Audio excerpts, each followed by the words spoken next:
Hello guys, एक बार फिर से आपका स्वागत है हमारे यूट्यूब चैनल प्रदेश एजुकेशन में। तो भाई आज हम पढ़ने वाले हैं ज्योग्राफी। बहुत ही मस्त तरीके से, बहुत ही जबरदस्त तरीके से पढ़ेंगे।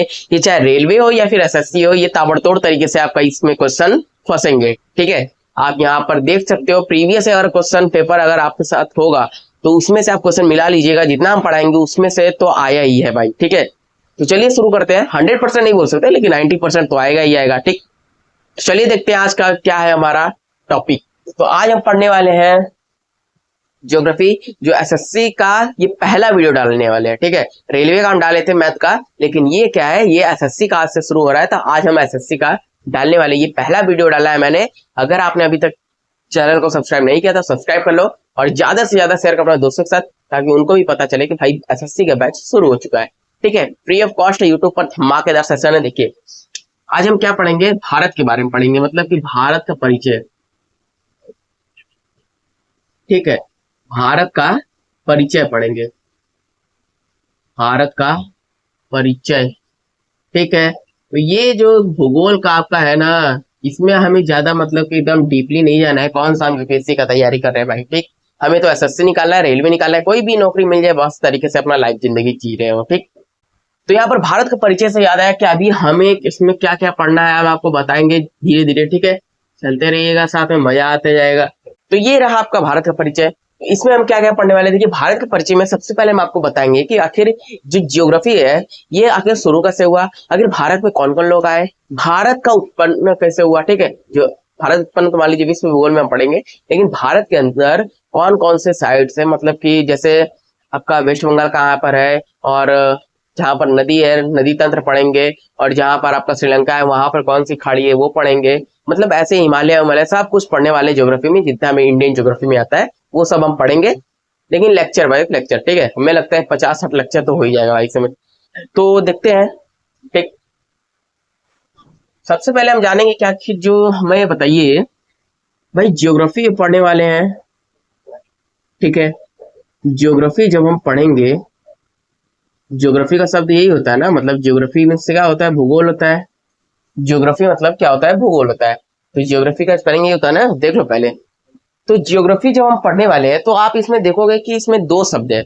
ज्योग्राफी में आप देखोगे यहाँ पर दो शब्द है। वो कौन कौन सा शब्द है, देखिए यहाँ पर इस ज्योग्राफी में ना दो शब्द दिया हुआ है। वो कौन कौन सा दिया हुआ है, एक तो हो गया आपका जीईओ यानी जियो। ठीक भाई, ये सिम जियो नहीं है, ये नहीं कि अंबानी का सीधे आ गया। ठीक, जियो प्लस एक है आपका ग्राफी। ठीक है, एक है आपका जियो और एक है आपका ग्राफी, जियोग्राफी।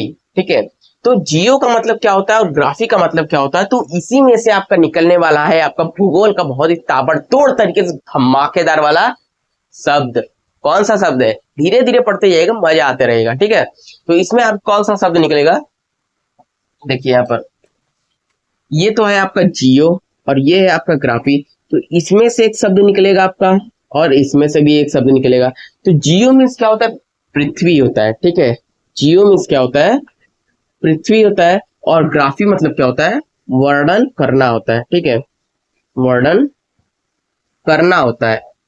तो जियो प्लस ग्राफी मतलब क्या हो गया, जब हम इन दोनों को मिलाएंगे तो इसका मतलब क्या हो जाएगा, जब इन दोनों को मिलाएंगे तो इसका मतलब क्या हो जाएगा, पृथ्वी का वर्णन करना। ठीक है, पृथ्वी का वर्णन करना, वर्णन करना हो जाएगा।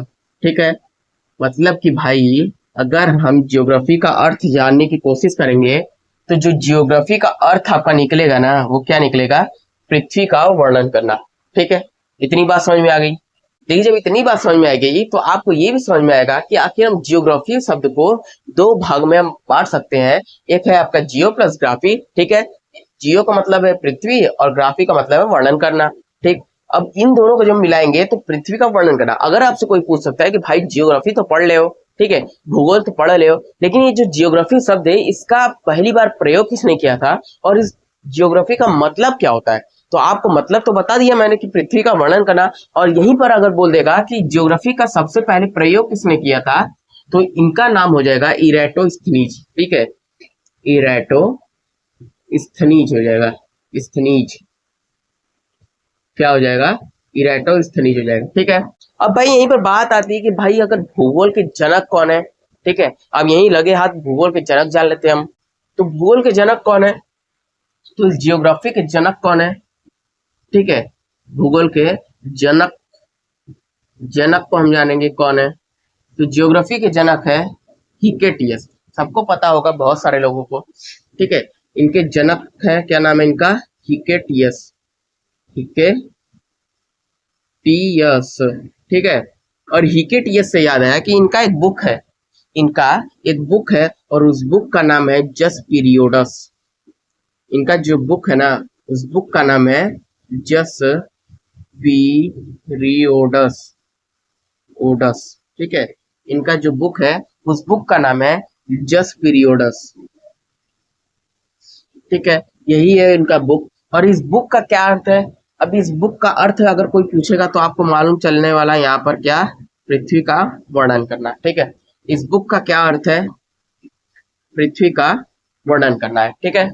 मतलब कि घूम फिर कर क्या आया आपका कि ज्योग्राफी हम पढ़े, ज्योग्राफी शब्द का पहली बार प्रयोग किसने किया था, इरेटोस्थनीज ने किया था, ठीक है। ज्योग्राफी शब्द जो है वो उनका जो ज्योग्राफी है इनकी जनक कौन है, जनक की बात करेंगे तो हिकेटियस है, ठीक है। हिकेटियस का एक बुक है, नाम है जस पीरियोडस। जस पीरियोडस का क्या अर्थ है, पृथ्वी का वर्णन करना। अभी पृथ्वी का वर्णन करना कहाँ शब्द आया, ज्योग्राफी को दो भागों में तोड़े, ज्योग्राफी को जब दो भागों में तोड़े तो एक है जियो, दूसरा है ग्राफी। जियो का मतलब है पृथ्वी और ग्राफी का मतलब है वर्णन करना, दोनों मिलकर क्या हो जाएगा, पृथ्वी का वर्णन करना, ठीक है। इतना समझ में आ गया, आई होप कितना समझ में आया होगा। अगर कहीं भी डाउट होगा तो कमेंट बॉक्स में जरूर से बताइएगा, हम नेक्स्ट बार आपको वो टॉपिक ही बता देंगे पूरा अच्छे से, ठीक है। तो अब देखिए हम बेसिक सी चीज, जब इस भारत के परिचय में जब हम बेसिक बातें कर रहे हैं तो इसी में एक बेसिक चीज आता है कि अगर आपसे पूछ लिया जाए कि भारत का जो नाम है वो क्या क्या है, ठीक है। भाई भारत का नाम देखो, जैसे इंडिया हो गया, हिंदुस्तान हो गया, आर्यव्रत हो गया, जम्बूद्वीप हो गया, ठीक है। इस प्रकार का जो नाम है वो आखिर कैसे पड़ा, ठीक है, हम बता रहे हैं आपको। देखिए सबसे पहले बात करेंगे हम किसकी, तो हम सबसे पहले बात करेंगे आर्यव्रत की, ठीक है, आर्यवर्त की, ठीक है, आर्यवर्त की बात करेंगे। तो ये जो आर्यवर्त है नाम भारत का, ये कैसे पड़ा, ठीक है। तो अभी फिर देखिए हम एक और नाम, देखिए यहाँ पर एक और नाम है, वो क्या नाम है, जम्बू द्वीप है, जम्बू द्वीप है, ठीक है, जम्बू द्वीप है। तो ये जो दो नाम आपको दिख रहा है ये आखिर कैसे पड़ा, ठीक। एक हो गया आर्यव्रत, एक हो गया जम्बूद्वीप, एक हो गया हिंदुस्तान, ठीक है, हिंदुस्तान है, ठीक है, ठीक। तो इस प्रकार का जो नाम है ये कैसे पड़ा और क्यों पड़ा, ठीक है। तो देखिए आर्यव्रत का बात करेंगे तो आर्यव्रत का कैसे पड़ा, आर्यों के निवास स्थान के कारण, ठीक है। जो सिंधु नदी किनारे पे आर्य रहते थे, आर्य बसते थे, तो उनके कारण यहाँ पर इनका नाम पड़ा आर्यों के निवास स्थान के कारण, स्थान के कारण, ठीक है। तो आर्यव्रत क्यों पड़ा नाम, आर्यों के निवास स्थान के कारण। अब यहीं पर बात करेंगे आखिर जम्बू द्वीप नाम क्यों पड़ा, तो जम्बू द्वीप नाम पड़ने का बस एक ही कारण है कि यहाँ पर जो पुराण रहते थे ना, पुराणों में कहा गया था, ठीक है, जो पुराण मतलब कि बौद्ध काल में कहा गया, पुराण बोले थे इसको, पुराणा रहते थे वो, जो उन्होंने कहा था जम्बूद्वीप, ठीक है, बौद्ध काल में कहा गया था इसको, बौद्ध काल में कहा गया, ठीक है। जो भारत का नाम है उसे जम्बूद्वीप और आर्यव्रत समझ में आ जाएगा, ये आखिर किसने पढ़ा। तो एक और शब्द आता है आपका हिंदुस्तान, ठीक, फिर आता है आपका भारत, फिर आता है आपका इंडिया, एक और शब्द आता है आपका भारत, एक और शब्द आता है आपका इंडिया, ठीक है, इंडिया, ठीक। तो ये जो तीनों नाम है ना भाई, ये हिंदुस्तान, भारत और इंडिया, ठीक है। तो इसको आप रट्टा मारने का मतलब कि कैसे रट्टा मारने का, आर्यव्रत का आर्य के निवास स्थान के कारण, जम्बूद्वीप बौद्ध काल में कहा गया, हिंदुस्तान भारत इंडिया, ये तो आपको सबको पता है कि हिंदुस्तान कहते हैं, भारत कहते हैं और इंडिया कहते हैं, ठीक है। तो इस प्रकार से बस यही दोनों इंपॉर्टेंट है, क्योंकि ये पूछता है कि आखिर क्यों पड़ा, किसके कारण पड़ा, आर्य निवास स्थान कारण कि बौद्ध काल में कहा गया था, ठीक है। इन दोनों में से कोई भी एक ऑप्शन दे देगा, वो यहाँ पर उठाकर आपको रख देगा। और ये तो आपको क्या है, ये तो आपको मुझबानी याद हो जाए, हिंदुस्तान भारत और इंडिया, ठीक। अब हम क्या जानेंगे, ये जब नामकरण हो गया इसका, तो आखिर जब नामकरण हो गया इसका, तब यहीं पर हम इसको जानेंगे कि आखिर भारत की जो राजधानी है, ठीक है। पहले तो दिल्ली थी, अब नई दिल्ली हो गई। तो पहले जो दिल्ली थी अब नई दिल्ली हो गई है, वो क्यों होगा है? देखिए, राजधानी की बात करेंगे हम। राजधानी क्या है भारत की? तो भारत की राजधानी है नई दिल्ली।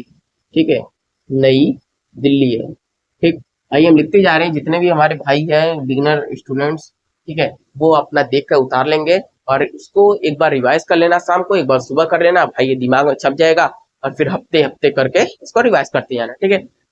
तो राजधानी जो क्या है, नई दिल्ली है भारत की। ठीक है। अब यहीं पर बात करेंगे कि जब हमारा भारत की राजधानी नई दिल्ली है, तो भारत तो मतलब जो विश्व का मैप है उसमें कहीं पर तो स्थित है।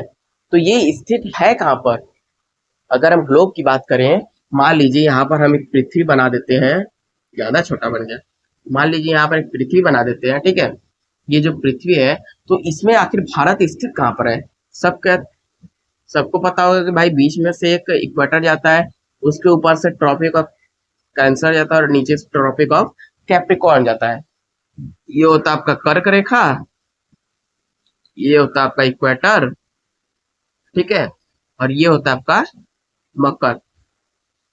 ठीक। ये तीन रेखा होती है, लेकिन इन तीनों को हम पढ़ेंगे अभी डिटेल में। अभी हम आपको बता रहे हैं कि आखिर भारत स्थित कहाँ पर है। ठीक है, अभी हम आपको बता रहे हैं कि आखिर भारत स्थित कहाँ पर है।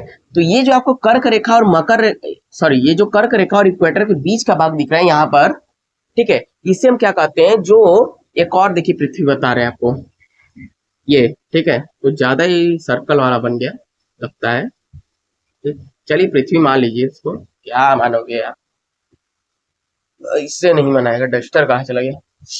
अब देखिए मान लीजिए यहाँ पर ये पृथ्वी है, ठीक है, ये बीच में से आपका इक्वेटर जा रहा है, ये 0 डिग्री है। ठीक है। अब इसमें देखिए दो गोलार्ध है। गोलार्ध मतलब क्या होता है? गोलार्ध मतलब क्या होता है? गोलार्ध मतलब होता है कि मतलब कि जीरो, जो इस गोले का आधा भाग, ठीक है, गोले के आधा भाग को हम क्या कहते हैं? गोलार्ध कहते हैं। तो इसका जब आधा भाग उत्तर में है, ठीक है, इसे हम क्या कहते हैं? उत्तरी गोलार्ध कहते हैं। और नीचे वाले को क्या कहते हैं? दक्षिणी गोलार्ध कहते हैं। ठीक है, नीचे वाले को हम क्या कहते हैं? दक्षिणी गोलार्ध कहते हैं। और इस गोलार्ध में, यहाँ पर दो गोलार्ध है ना, उत्तरी और दक्षिणी, तो इस गोलार्ध में किस गोलार्ध को हम जलीय गोलार्ध कहते हैं और किस गोलार्ध को हम स्थलीय गोलार्ध कहते हैं? तो इस ऊपरा वालों को ना क्या करेंगे हम? स्थलीय गोलार्ध कहेंगे, और निचवा वालों को हम क्या कहेंगे? जलीय गोलार्ध कहेंगे। आखिर ये कैसे नाम पड़ा, जलीय और स्थलीय गोलार्ध? तो ऊपर जो स्थल है, उत्तरी गोलार्ध जब आप देखोगे, तो जब आप ग्लोब देखोगे ना, तो उत्तर में जो है क्या है? इक्वेटर के उत्तर में वहां पर ज्यादा से ज्यादा क्या है? स्थल भाग है। ठीक। तो इसीलिए हम क्या कहते हैं? स्थलीय गोलार्ध कहते हैं। और जो दक्षिणी गोलार्ध है हमारा, ठीक, ये जो दक्षिणी गोलार्ध है, इसमें क्या है कि आपका बहुत ज्यादा पानी भरा हुआ है, मतलब हमेशा समुद्र ही है, ठीक है, स्थल ज्यादा है नहीं। तो इसीलिए हम क्या कहते हैं? इस भाग को, दक्षिणी गोलार्ध को, जलीय गोलार्ध कहते हैं। ठीक है। तो ये आपका दो नाम हो गए, यहाँ पर स्थलीय गोलार्ध है और जलीय गोलार्ध है। ठीक है। तो ये हो गया आपका फैक्चुअल चीज। तो अब क्या करना है? अब देखिए एक बात यहाँ पर देखिएगा ध्यान से, कि ये जो ट्रॉपिक ऑफ कैंसर और ये ट्रॉपिक ऑफ कैप्रिकॉर्न है, इन दोनों के बीच में जब इक्वेटर आता है, तो ये तो आता है 0 डिग्री।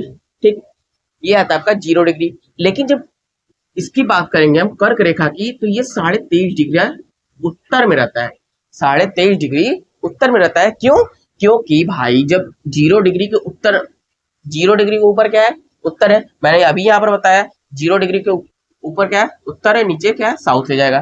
तो इसके ऊपर उत्तर है, यानी 23.5 डिग्री उत्तर है, और यहाँ पर 0 डिग्री के नीचे 23.5 डिग्री पर क्या आपका? ट्रॉपिक ऑफ कैप्रिकॉर्न है, 23.5 डिग्री साउथ में, ठीक है, यानी दक्षिण में। ठीक, ये हो गया आपका ग्लोब के बारे में, ये हो गई बेसिक चीज। तो इसको आप देख लो एक बार, ठीक है।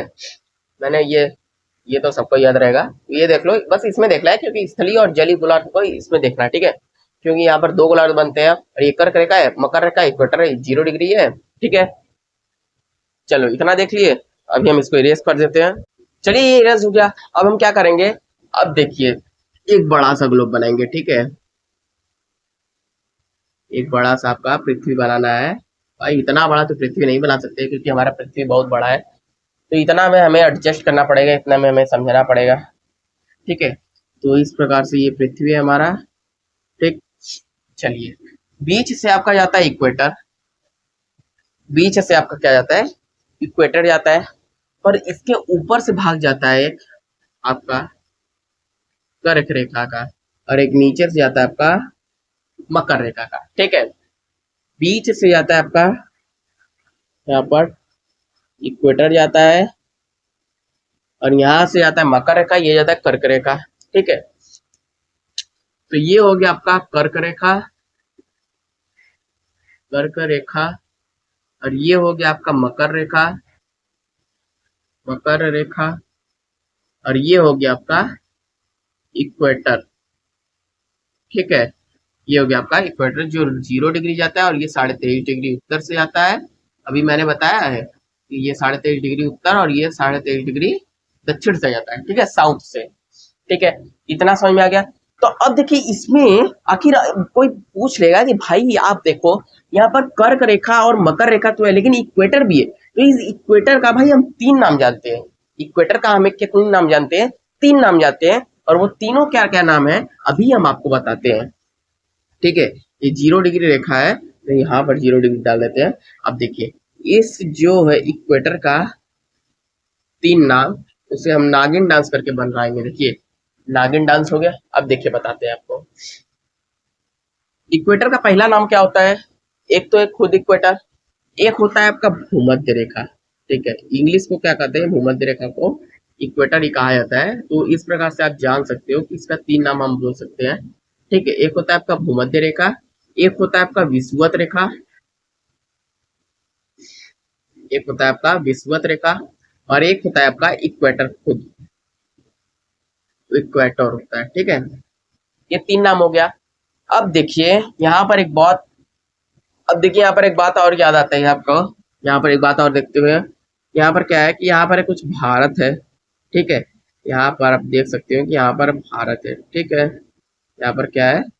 भारत है। इस प्रकार से भारत है यहाँ पर। ठीक है, तो भारत जब यहाँ पर है आपका, तो आप क्या बोल सकते हो कि भाई जब हमारा भारत यहाँ पर है, तो भारत कहाँ पर उत्तर है? ठीक है, भारत कहाँ पर स्थित है उत्तर में? ठीक, या फिर आप बोल सकते हो कि आखिर भाई भारत जो है हमारा वो स्थित कहाँ पर है? कहाँ, अगर कोई आपसे पूछ लेगा कि भाई अच्छा बताओ कि भारत कहाँ पर स्थित है ग्लोब में, तो आप वहां पर उंगली पकड़ के थोड़ी ना जाओ दिखा के देखो वहां पर स्थित है, ऐसा नहीं ना होगा। तो आप क्या बोलोगे कि जब हम इसकी स्थिति के बारे में बात करेंगे, स्थिति के बारे में बात करेंगे, ठीक है, अगर भारत की स्थिति के बारे में बात करेंगे और भारत की आकार के बारे में बात करेंगे, ठीक है, तो आकार तो आपको मालूम है कि चतुष्कोणीय है। क्या है? आकार चतुष्कोणीय है। ठीक है, आकार चतुष्कोणीय है। और अगर हम स्थिति के बारे में बात करेंगे तो यहाँ कहाँ पर स्थित है? ये पूर्वी भाग है। ठीक है, ये इधर पूर्वी भाग है, ये दक्षिणी भाग है, ये उत्तर भाग है, ये दक्षिण भाग है। ठीक है, सॉरी, ये पूर्वी भाग, ये पश्चिमी भाग है, ये उत्तरी भाग है, और ये दक्षिणी भाग है। ठीक है, यानी कि ऐसे देख सकते हो आप, ये नॉर्थ है, ये ईस्ट है, ये वेस्ट है। ठीक है, तो इसके इक्वेटर के ऊपर क्या है? नॉर्थ है, इक्वेटर के नीचे साउथ है। ठीक, अब कर्क रेखा में भारत कहाँ पर स्थित है? तो यहाँ पर स्थित है। तो यहाँ पर कहाँ पर स्थित है? तो ये क्या है? उत्तर पूर्वी, उत्तर उत्तर उत्तर उत्तर, और जो सीआईडी में पूर्वी रहती है ना, बस उन्हीं का नाम याद कर लो। पूर्वी गोलार्ध में स्थित है। ठीक है, ये कहाँ पर स्थित है? तो उत्तर पूर्वी गोलार्ध में स्थित है। ठीक, आकार क्या है इसका? चतुष्कोणीय है।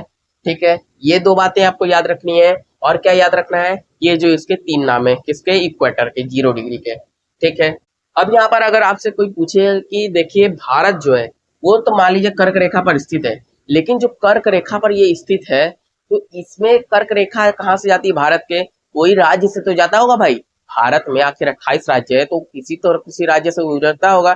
ठीक है, तो अभी हम आगे बताएंगे, लेकिन यहाँ पर जान लीजिए कि जब ये भाग यहाँ पर है, भारत एक भाग, ठीक है, भारत का भाग जब यहाँ पर है, तो ये विश्व के कितना, ठीक है, पृथ्वी का कितना परसेंट भाग जो है वो घेरा हुआ है? तो कितना परसेंट भाग घेरा हुआ है? तो भाग की बात करेंगे, घेरा हुआ भाग कितना है? 2.4%। 2.4% भाग ये घेरा हुआ है पूरे पृथ्वी का। ठीक है, और ये जो भारत है वो विश्व का कौन सा भाग है? विश्व का ये 7वां सबसे बड़ा भाग। ठीक है, सातवां सबसे बड़ा देश है, सातवां बड़ा देश है भारत, बड़ा देश। अभी हम इसके बारे में बात करेंगे, देश के बारे में, ठीक। बस ऐसे ही जान लो पहले, ठीक है। अब क्या जानेंगे, भारत का मान लीजिए 2.4% हिस्सा तो घेरा हुआ है, तो भाई इसका क्षेत्रफल कितना है भारत का। अगर हम क्षेत्रफल बता दें आपको, ठीक है, क्षेत्रफल की बात करेंगे हम, जो 2.4% हिस्सा है, ये कितना क्षेत्रफल है इसका, तो 32,87,263 वर्ग किलोग्राम है, ठीक है। मतलब कि अरे यार, किलोग्राम बोल रहे थे हम, 32,87,263 किलोमीटर स्क्वायर है, ठीक है। 32,87,263 किलोमीटर स्क्वायर है, क्या चीज है, कि भारत का क्षेत्रफल है, ठीक। तो अब देखिए यहाँ पर बात करेंगे कि आखिर जो इक्वेटर है, यहाँ पर कर्क रेखा है, यहाँ पर मकर रेखा है, तो भारत जो है वो इक्वेटर से कितना दूर होगा, ठीक है भाई, इतना दूर है, ठीक है। तो यहाँ से इक्वेटर से भारत की दूरी कितनी है, तो भारत की इक्वेटर से दूरी है 876 किलोमीटर, ठीक है, 876 किलोमीटर है, जो 0 डिग्री से 23.5 डिग्री नॉर्थ है, ठीक है, 23.5 डिग्री नॉर्थ के बीच की दूरी है, ठीक है। इसको याद रखना, अगर आपको दिख नहीं रहा है यहाँ पर लिखा हुआ, तो आपको क्या याद रखना है कि मकर सॉरी, इक्वेटर से कर्क रेखा की दूरी जो है, यहाँ पर देखिए भारत से इक्वेटर की दूरी कितनी है, 876 किलोमीटर दूर है, ठीक है। अभी हम इन दोनों की दूरी और इन दोनों की दूरी बताएंगे आगे चलते हुए, ठीक। अभी आपको जान लेना है बेसिक सी चीज कि इक्वेटर से भारत की दूरी कितनी है, 876 किलोमीटर दूर है भारत, ठीक है, इक्वेटर से। अब देखिए क्या बात आएगा कि ये तो हम मान लीजिए हो गया, अब इसको इरेज करते हैं। तो अब देखिए यहाँ पर एक और आपका आ चुका है मैप, ठीक है, मतलब कि ग्लोब। यहाँ पर क्या दिया है कि ग्लोब है, यहाँ पर 3 लाइन ही है, ठीक है, एक ये है, एक ये तीनों लाइनिंग तो मैंने बता दिया, कर्क रेखा, मकर रेखा और भूमध्य रेखा है, ठीक है। अब यहाँ पर देख सकते हैं आप, लंबा लंबा जो है यहाँ पर अक्षांश रेखा हो गया का और देशांतर रेखा है, ठीक है, अक्षांश और देशांतर रेखा दोनों इसमें है। तो जो अक्षांश रेखा है, ठीक है, इन दोनों के बीच की दूरी कितनी होती है, ठीक, ये जो आपकी ये दिख रही है आपको ना, जब पृथ्वी अपने अक्ष पे ऐसे घूमती है, तो 1 डिग्री घूमने में कितना समय लेता है वो, इन दोनों रेखाओं के बीच की दूरी कितनी होती है, 1 डिग्री होती है, ठीक है। तो पृथ्वी 1 डिग्री घूमने में कितना समय लेता है, 4 मिनट लेती है, ठीक है। पृथ्वी 1 डिग्री घूमने में कितने समय लेती है, 4 मिनट लेती है। अगर आपका 360 डिग्री है, ठीक है, जिसको हम एक चक्कर बोलते हैं, ठीक है, एक चक्कर बोलेंगे, पृथ्वी का एक चक्कर पूर्ण हो जाएगा, यानी कि जब वह 360 डिग्री घूम जाएगी, ठीक है, 360 डिग्री जब वो घूमेगी तो एक चक्कर पूरा होगा। तो 360 डिग्री कब घूमेगी, 360 गुणे अगर हम 4 करेंगे, ठीक है, 360 डिग्री घूमने में 4 मिनट लगाती है, मतलब 1 डिग्री घूमने में 4 मिनट लगाती है, 360 डिग्री घूमने में 360 गुणे 4 यानी कि आपका आ जाएगा 1440 मिनट लेती है, ठीक है। ये कितना मिनट लेती है, 1440 मिनट लेती है, और जहां पर आपका एक चक्कर पूरा हो जाता है पृथ्वी का, ठीक है। ये हो गई आपकी पृथ्वी के बारे में। तो अब हम धीरे धीरे लेवल अपना बढ़ाएंगे और चलते हैं धीरे धीरे अपना भारत के अंदर घुसते हैं, ठीक।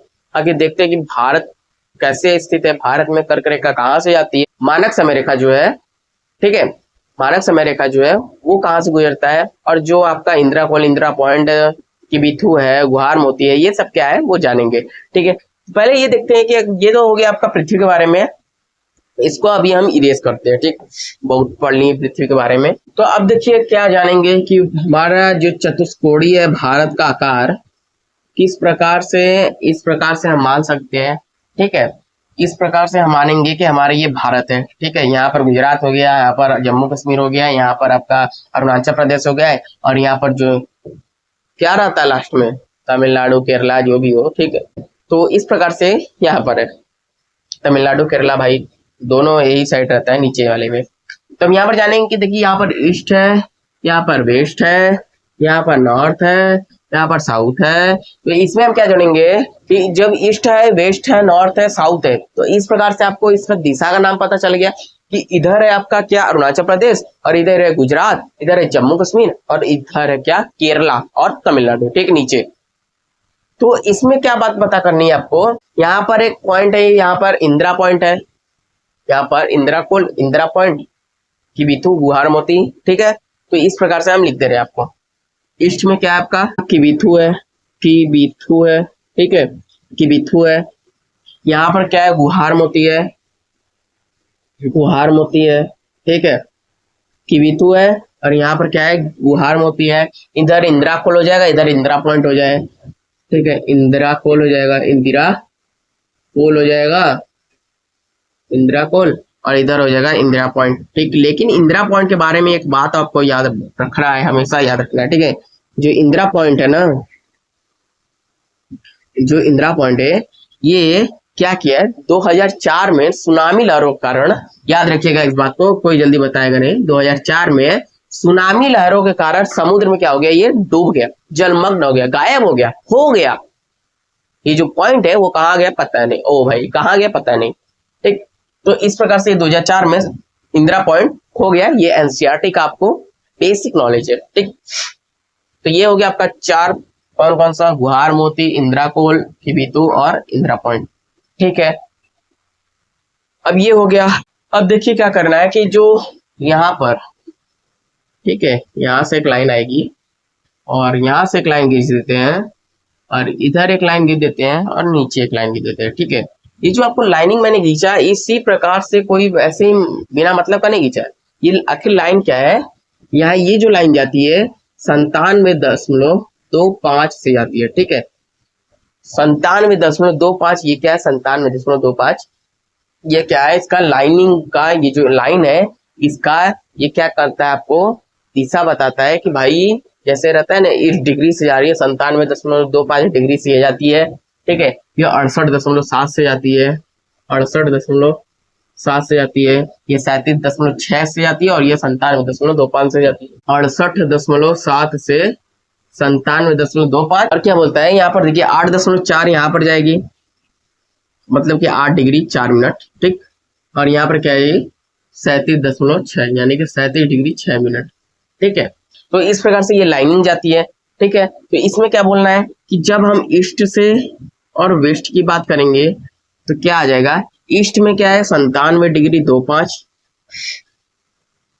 और जब हम वेस्ट की बात करेंगे 68.7, ठीक है, इस प्रकार से है। और जब हम बात करेंगे भाई नॉर्थ साउथ की बात करो, तो नॉर्थ से साउथ है, ठीक है।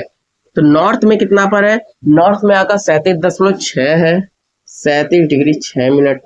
और एक बात करेंगे साउथ की, तो साउथ में 8.4 है, 8 डिग्री 4 मिनट, ठीक है। तो इस प्रकार से आपका यहाँ पर लाइनिंग का मैंने बता दिया, मतलब किस डिग्री से किस पोल पे जाती है, मतलब कि कहाँ पर ये जाती है। सबसे अरुणाचल प्रदेश यहाँ पड़ी थी, अरुणाचल प्रदेश से जाती है, ये गुहार मोती, मतलब कि यहाँ पर जो आती है, क्या कहते हैं उसको, गुजरात से जाती है, ये जम्मू कश्मीर जाएगी, ये लद्दाख से जाएगी, और ये कहाँ जाएगा आपका सबसे नीचे तमिलनाडु, तमिलनाडु केरला है, ठीक है, वहां से जाएगी। तो दोस्तों देखिए, अब बात करेंगे हम भारत के बारे में, ठीक है। फिर हम आते हैं कर्क रेखा के बारे में। जो कर्क रेखा जाती है भारत के बीचों बीच से, ठीक है, कर्क रेखा कहाँ से जाती है, भारत के बीचों बीच से जाती है। तो कर्क रेखा जो भारत के बीचों बीच से जाती है, वो कितने राज्यों से जाती है, तो सबसे पहला राज्य आता है आपका राजस्थान, ठीक है, राजस्थान है, गुजरात है, गुजरात राजस्थान, ठीक है। सबसे पहले तो आपका मानना जाएगा गुजरात से जाएगा, ठीक, सीरियल वाइज लिखते हैं, गुजरात से जाएगा, गुजरात, राजस्थान जाएगा, ठीक है, गुजरात से जाता है, फिर उसका राजस्थान से गुजरेगा, ठीक, फिर उसके बाद एमपी यानी कि मध्य प्रदेश से जाएगा, गुजरात राजस्थान मध्य प्रदेश, छत्तीसगढ़ से जाएगा, छत्तीसगढ़,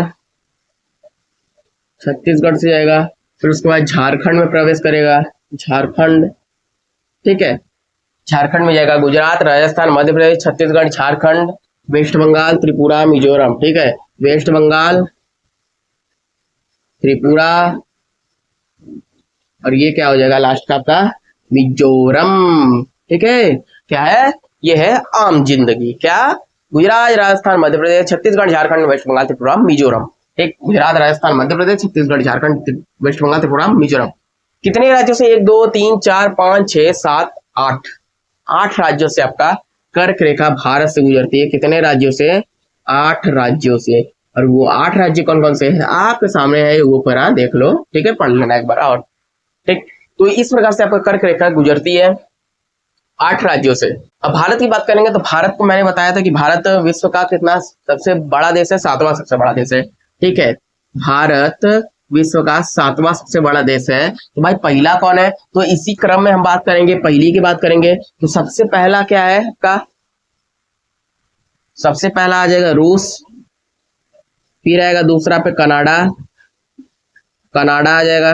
ठीक है, और यहाँ पर तीसरा में भाई देखिए सब लोग यहाँ पर अचंभा हो जाएंगे, मतलब कंफ्यूज हो जाएंगे या फिर सुनकर ही बोलेंगे अरे यार गलत बता रहे हैं ये तो, मतलब कि रूस कनाडा, यहाँ पर सब लोग क्या याद किए रहते हो, चीन, लेकिन चीन नहीं है, यहाँ पर यूएसए आएगा, फिर इस यूएसए के बाद आएगा क्या, चीन आ जाएगा। ठीक है, यूएसए के बाद चीन आ जाएगा, रूस कनाडा चीन यूएसए ब्राजील, यहाँ पर आ जाएगा आपका ब्राजील। ठीक है, और यहाँ पर आ जाएगा छठवें में ऑस्ट्रेलिया, और यहाँ पर फिर 7वें में आ जाएगा क्या, भारत। ठीक है, रूस कनाडा यूएसए चीन ब्राजील ऑस्ट्रेलिया भारत, ये है आपका 7 सबसे बड़े देश जो लाइन वाइज यानी कि सीरियल वाइज है। सबसे बड़ा रूस है, फिर कनाडा, फिर यूएसए, फिर चीन है, फिर ब्राजील, फिर ऑस्ट्रेलिया, फिर भारत है। ठीक है, इतना तो याद हो गया होगा। तो जब इतना हो गया तो आज के लिए इतना ही। ठीक है, बहुत ही बढ़िया सेशन था, मतलब कि बहुत ही बढ़िया तरीके से आपको समझ में आया होगा। आई होप कि आपको बहुत ही अच्छे तरीके से समझ में आया होगा।